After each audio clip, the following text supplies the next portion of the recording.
Time travelers, welcome. And welcome new time travelers. If you're new to this channel, please don't forget to hit that like button, comment, and subscribe. Come along now as we travel through time, one event at a time. On this day in 1521, Pope Leo X issued the Papal Bull Direct Roman Pontificem,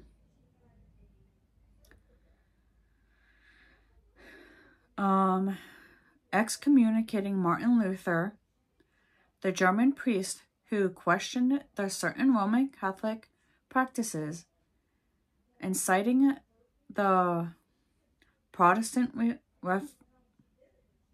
Reformation.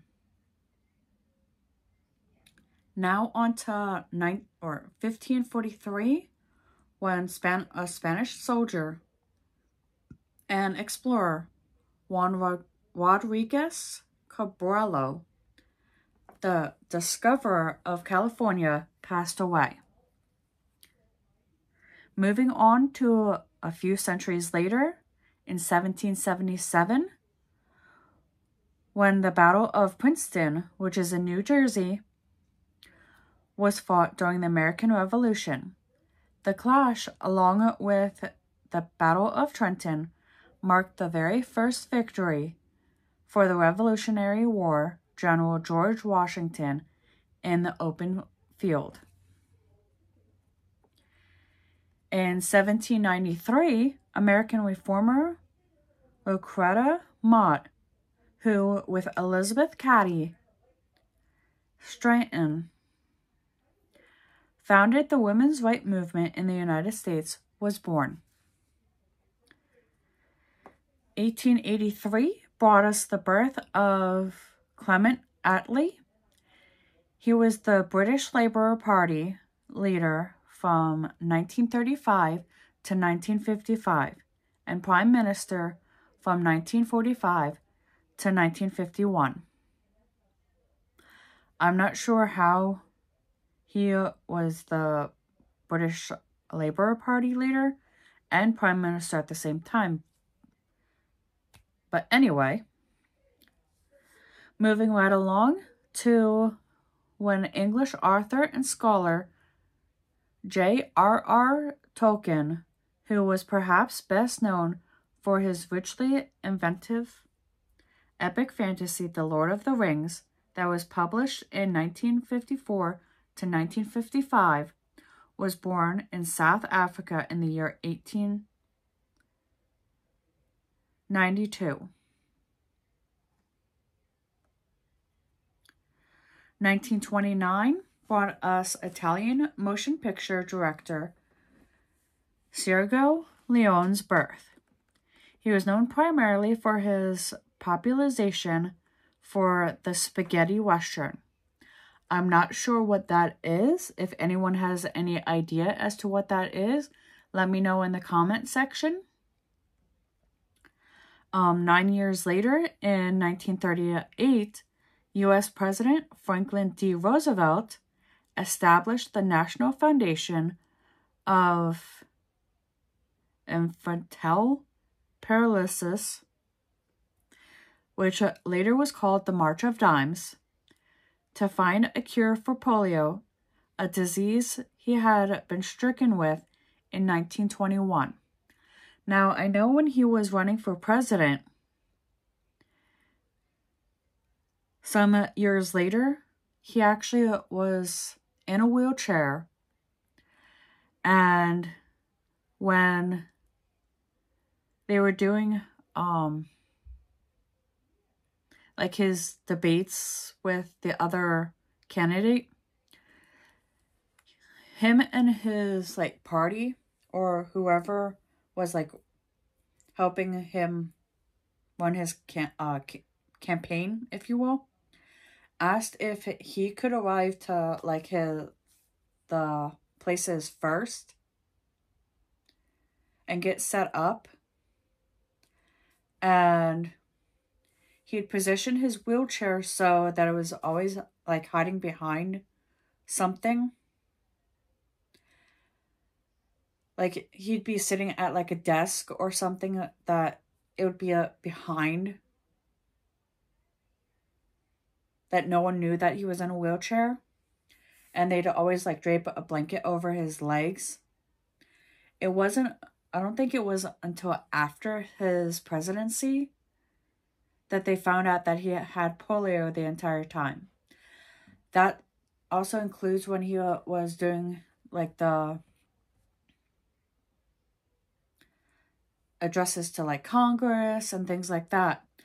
They'd always have him sitting behind the desk in the Oval Office, and where they would see his legs, I don't know if they put a blanket over his legs or if they put a fake wall there to cover his legs. Anyway, got a little off topic.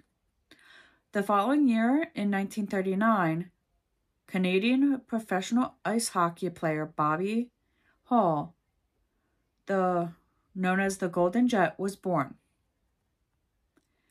In 1942, President Franklin D. Roosevelt and Prime Minister Churchill announced creation of Unified Command of the Southwest Pacific area, with General Wavell as Supreme Commander of the Allied forces in that area.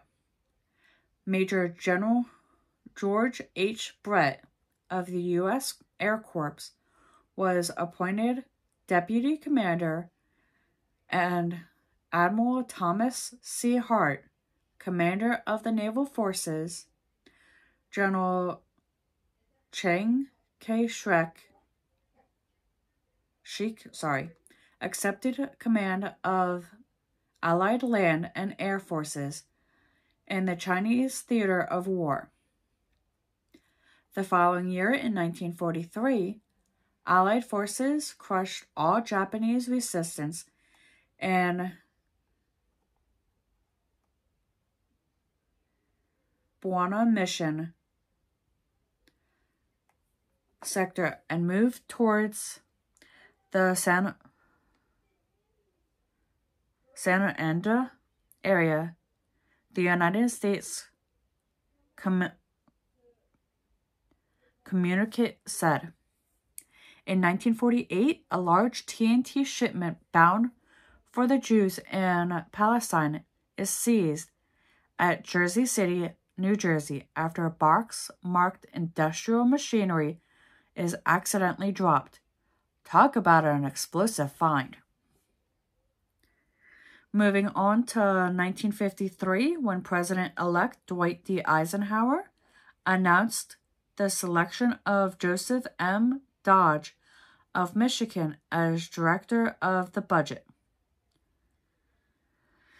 In 1956, Yugoslavia and the USSR signed a preliminary agreement in Moscow providing for Soviet construction of an experimental atomic reactor in Yugoslavia. Moving on to 1959, when Alaska became the 49th U.S. state.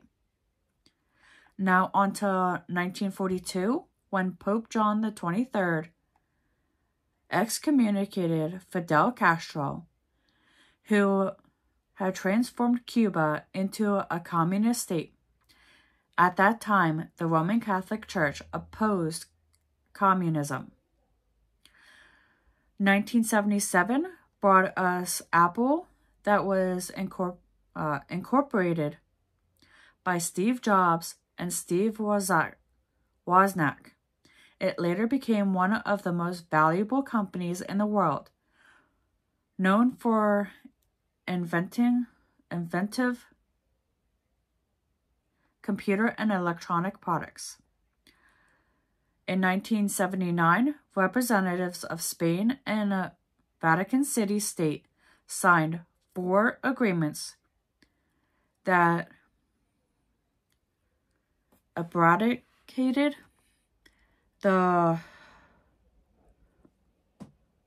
Covenant of 1953, which entered into during a rule of Francisco Francisco and redefined the status of Roman Catholic Church in Spain. The changes were prompted by provisions of the recently approved Spanish Constitution, which, among other things, guarantees freedom of religion and no longer forbids divorce. 1990 is when, after undergoing 10 days of psychological warfare, which included U.S. forces blasting rock music at the Vatican Embassy, where he had sought refuge, Panamanian military leader Manuel Noriega surrendered to the United States. Hillary Clinton was sworn in as a U.S. Senator from New York, having become the first lady in U.S. history to win elective office in 2001. Another event a sports event for sports fans out there.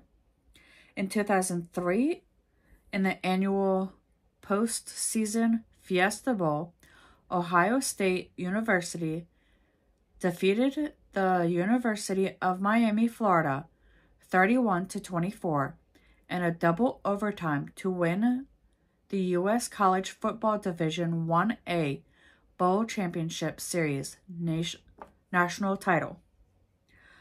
I don't know anything about sports, so I don't know exactly what that is.